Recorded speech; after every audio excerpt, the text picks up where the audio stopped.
এই জন্য আমরা হচ্ছে পারলাম। আচ্ছা যদি ফার থ্যাংক ইউ মোস্ট ওয়েল। আপনি কি তাকে দেবেন সব এই ইকরামে কইল হুন্ডা দিয়া শীতের ভিতরে যাওন যে কি ঝামেলা, বিভিন্ন জায়গায় যেহেতু ছোটোখাটো মাহফিল করিয়ে একটা গাড়ি হইলে ভালো আসিল, এটাই স্বাভাবিক। যার গণ নাইতে কইল একটা আল্লাহ ঘর হইলে ভালো আসিল, যার দুইটা ফাও নাই তে কইল আমার সামনে দিয়া কেমনে মানুষ আটটা যায়, আমি দিয়ে আটতাম পারি না, দুইটা ফাও হইলে ভালো আসিল। যে তার ফাও আছে তে কইল একটা সাইকেল হইলে ভালো আসিল, যে তার সাইকেল আছে তে কইল একটা হুন্ডা হইলে ভালো আসিল, যে তার হুন্ডা আছে তে কইল একটা প্রাইভেট কার হইলে ভালো আসিল, আর যে তার প্রাইভেট কার আছে তে কইল একটা হেলিকপ্টার হইলে উফরে দিয়ে গেলাম গইলি কংসনগরে। আর দেবিদ্বারের জামে আর আমারে ফাইল নয় শিলুমপুরতে উঠতে সেটা শো করে গিয়াছিল, আরেক বরাবর নামা গেলাম গইল, যে একটা উপকার হইল। হ্যাঁ এই যার যারটা তার তার চাওয়া। এখন আনাছে কি কয় সুবহানাল্লাহ কয় না রে, কথা মনে আছে রে? কারে জিগাইছে রে? কারে জিগাইছে? আনাছে দুমদিরে বই আনিছে তো কও না কিতা চাও, কও না যেডে চাও এইডে পাইবা, কই আলাও কি চাও। আনাস চুপ মেরে বসে আছেন। আল্লাহ নবীকে আনাস কি চাস? আনাসের চোখ উঠাইছে, মাথা আলগি দিছে, পরে দেহে গাল ভাইয়া ভাইয়া পানি পড়তে আছে। নবী কয় কি চাস কস্তা, চাইলে দেরি, আমি দিতে দেরি করতাম না, জীবনে তোরে ফ্যাট বলে একবেলা খাইতাম দিতাম ফারসি না রে আনাস, তুই ক কি চাস, আমি সাউনের লগে লগে দিয়া দেন। সুবহানাল্লাহ কয় না রে? এবার আনাসের কি বুদ্ধি আল্লাহ দিছে রে, আনাসে ডাক দিয়া কয় ইয়া রাসূলুল্লাহ ইয়া হাবিবাল্লাহ, দিবেননি দিবেননি? কবার সন্দেহ আছে নাকি? তুই কইবি না?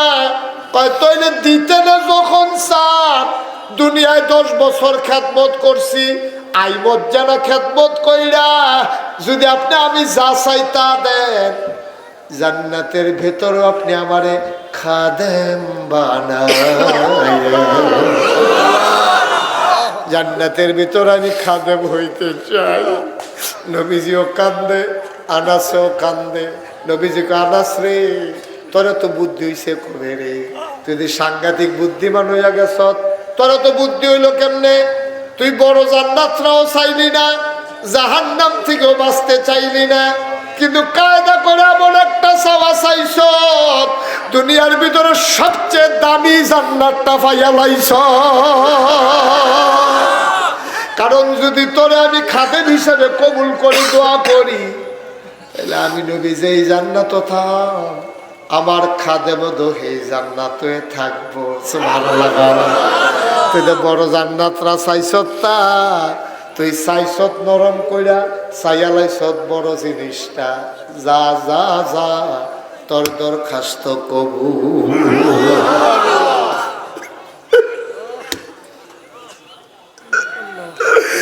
ও শিলমপুরের আম্মারা, ও বড় আম্মারা,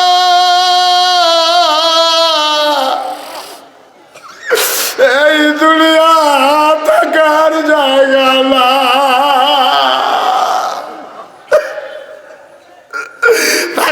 থাকতো না। যারা আছিল তারা নাই, আমরা যারা আছি রে, আমরা একদিন থাকবো না, আমরাও চলে যাওয়া লাগবে রে আব্বা। কি রঙের ঘোড়া দৌড়াইতে আসো, যাইবা যে কি প্রস্তুতি নিছ? তোমার আব্বাই যে গেল, একদিন ডাক দিয়ে আব্বারে জিজ্ঞাইছ দি, আব্বা আব্বা আব্বা আপনি কেমনে বাড়ির কোমরে ঘুমান? আপনার জান্নাতি কম্বল আল্লাহ দিছে।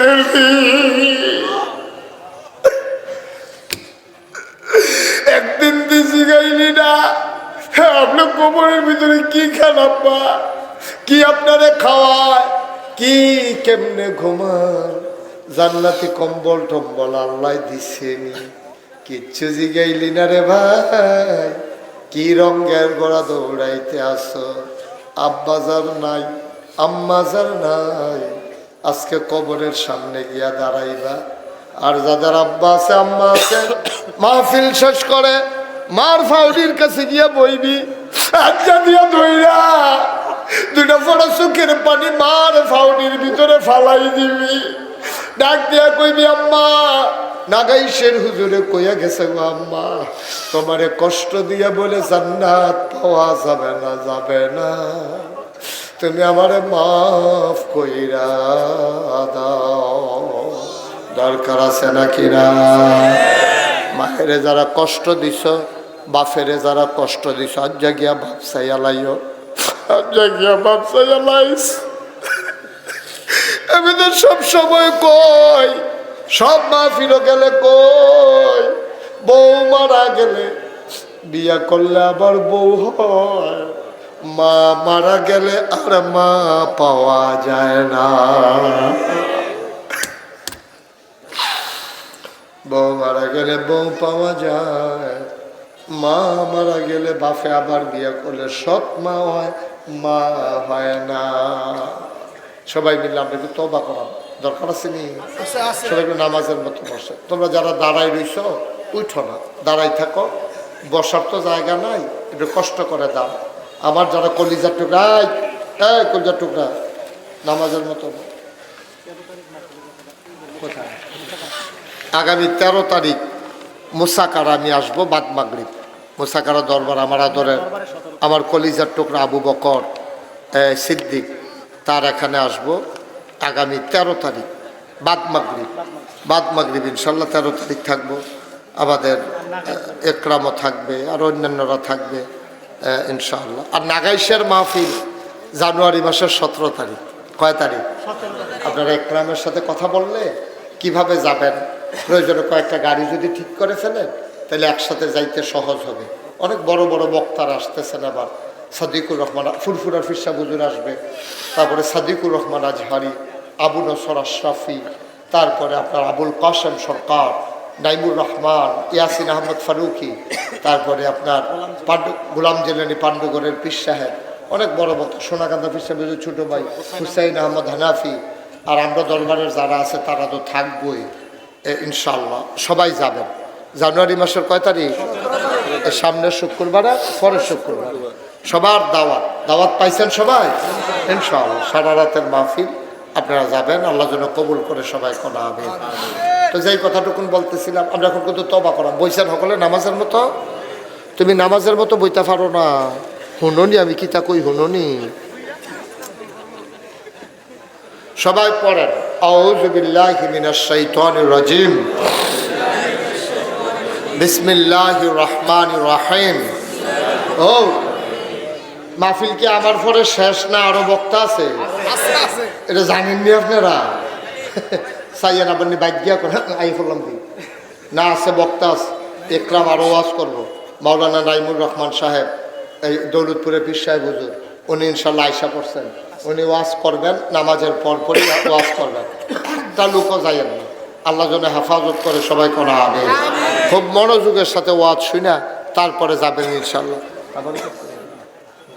সবাই বৈশা ওয়াজ শুনবেন। নামাজ কি আচ্ছা, নামাজ কাজা হওয়ার ভয় আছে, নামাজটা পড়া আপনার সবাই মিলে আবার এমনি জাগ জমকের সাথে আরো কয়েকজন লইয়া ইয়া একটা ফ্যাস লাগাই নেবেন, তারা আর শুধু মাহফিল করবো নি, যেন আর শুধু মাহফিল তারা করতে না পারে, এরকম একটা ফ্যাস ফুস লাগাই রাখবেন। আমিন খন। আপনারা তো জানেন, সবাই শুনছেন সোশ্যাল মিডিয়ার সুবাদে আমি যে নাগাইছে একটা কি কারবার জুড়ছি, এটা শুনছেন না আপনারা?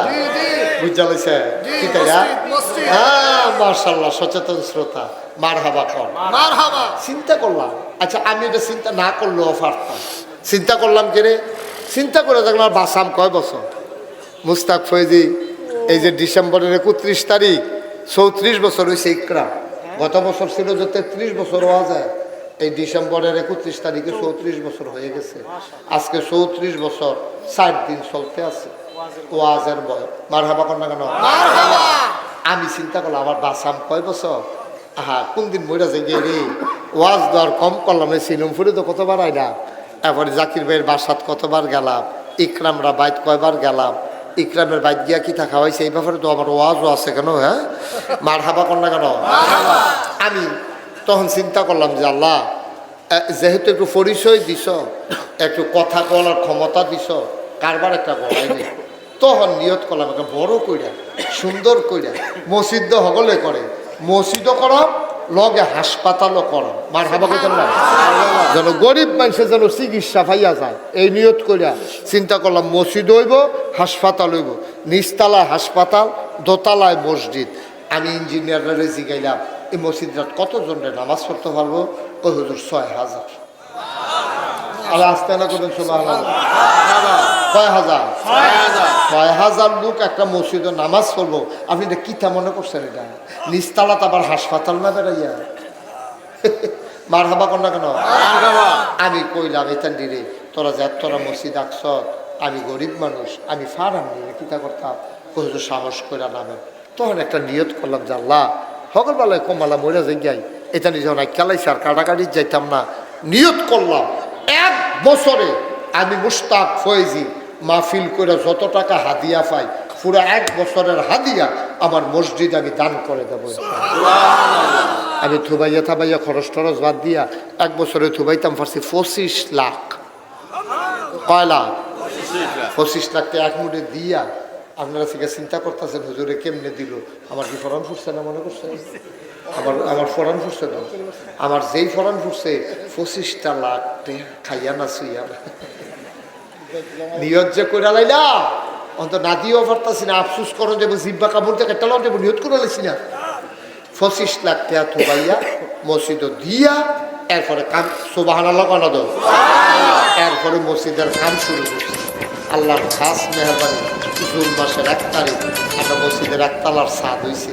মার হাবা কন্যা গেল আমার আদরের একরামে তেও ফেসবুকের ভিতরে এটা ছাড়ছে ভিডিও কইরা 1 তালার ছাদ হইয়া সারছে। পরে ইঞ্জিনিয়ারটা বড়রা আমার আলগাত নিয়া কয় হুজুর ওই যে কইতাম 15 লাখ ওই 15 কোটি ওই তো আমি ওই কি তৈব 30 কোটি লাখ আমি ওই দুটা ফিটাতে দেবে। আমি মসজিদ করতাম কইলাম কিনা কতক্ষণ ফি ঢালাইয়া তোরা বেলা 15 কোটি কইয়া তোরা আমার নামাইছ, অহন কইতাছ 30 কোটি। কয়দিন পরে তোরা কি তা কছে যে আমি কিন্তু কিছু বুঝতেছি না তো আগা মাথা হুজুর ডরাইয়েন না আগে যে জ্ঞান। গতকালকে দরবার থেকে বের হওয়ার সময় দেখলাম 4 কোটি 63 লক্ষ টাকা আজকে পর্যন্ত খরচ হয়ে গেছে। কোনো ঋণ নাই, কোনো ঋণ নাই ইনশাল্লাহ। কিছু জিনিসপত্র আছে, কয়দিন পরে দোতলার ছাদ হইব। মার হাবা কর না কেন? আমি একটা রিক্সাওয়ালা পাইলেও আমার মসজিদার কথা কই। বাংলাদেশে মুস্তাক ফয়েজি সেই পীর সাহেব কোনোদিন মুরিদের কাছে ইশারা ইঙ্গিতে হাত ফাইত্যা 1টা টাকাও কোনোদিন নেই নেই, কোনোদিন নেই নেই বলতে পারবেন না। আর কিন্তু আমার মসজিদার ব্যাপারে আমার কোনো শরম নাই, লজ্জা নাই। আমি একটা রিক্সাওয়ালা দেখলেও আমি মসজিদার কথা কই। আপনারা আমার ঘরের মানুষও, আপনারা আমার একটা কাছের মানুষ। আমার একটা আবদার আছে, আবদারটা হইল আমি যে মাহফিলতে যাই গিয়া সেটা মসজিদের ছাদে উঠি, উঠতে সেটা রং চাই আর আল্লাহর লগে কথা কই আল্লাহ তুমি তো ঘুমাইছো না আর আমি গিয়া ঘুমানোর টাইম পাইছি না, হলো তুমি তো ঘুমাও না। আল্লাহ তুমি না কইছো, তোমার বন্ধু নবী না কইছে মাম্বানা লিল্লাহি মসজিদান বানাল্লাহু লাহু বাইতান ফিল জান্নাহ, যে দুনিয়ায় মসজিদ বানাবে তুমি বলে জান্নাতে তার ঘর বানাই দিবা।